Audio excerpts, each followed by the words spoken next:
So I want to do a little video here about the Hobbywing Justock motors and how you can tell if one has been cheated up. This is a Hobbywing 10.5 Justock motor. One of the first things you need to look at. So if you look at where you solder your wires on, if you look down here at the stator, should be marked with the turns of the motor. You can see, you might not be able to see this motor's got some surface rust on it, but it will have a 10.5 etched into there. I have seen videos on YouTube where somebody discussed swapping the stator.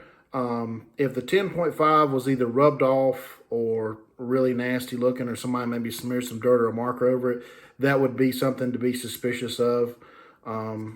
Basically, I'm going to break down some of the other ways that somebody might try to cheat one of these motors up. And this is all from my experience. I've seen a few videos online, but let me go ahead. It looks like I pulled the wrong bit.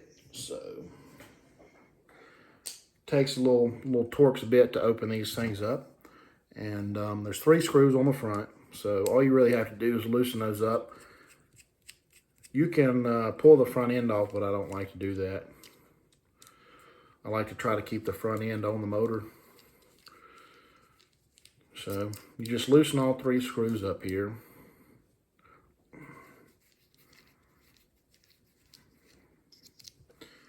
Well, nope, dropped a screw. Doesn't matter for now. But just pull the end bell off here. And the first thing, a few things you can tell with the sensor board is take a look at your sensor board. And a lot of people say, well, you can just take the end bell off the motor and you can just twist this sensor board and get some extra timing out of the motor. Well, there's a couple of things that you can do to see if that's actually been done, and I'm going to tell you why I don't think it's a good idea. So if you take a look at the sensor board, you see those 2 gold pins right there? There's 3 sets of those gold pins around the sensor board that connects it to the sensor port on the back. And if somebody has twisted the sensor board, then you'll know it because those pins are going to be bent over some, and it will be immediately apparent as far as looking at it visually if somebody has done that. But I don't think you should do that because these pins are soldered at the top and the bottom. There's a good chance that the solder joint can either break or get weak.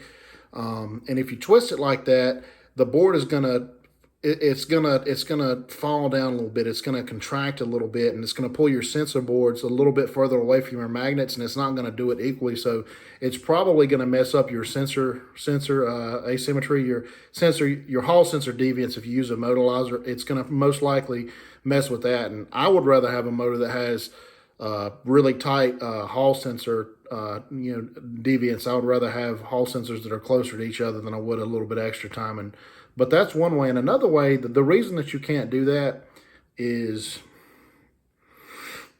well, I think this right here, this is actually an older motor, and there's not any on this motor. This motor is actually older, but on the newer motors, there's going to be 3 holes in the sensor boards on the newer motors. Any new motor you get, there's going to be 3 holes, and there's going to be metal pieces that stick up from the bottom and go through the actual sensor board. Let me see if I can find one here.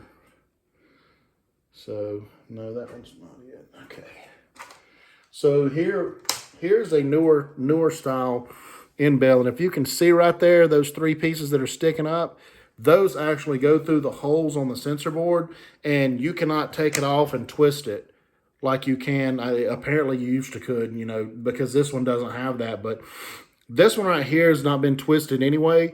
But to twist the new ones, you would have to take the sensor board out, file those pins down, and then twist it. And like I said, I wouldn't recommend twisting it, but that's what some people do. So let's go to the rest of the motor here.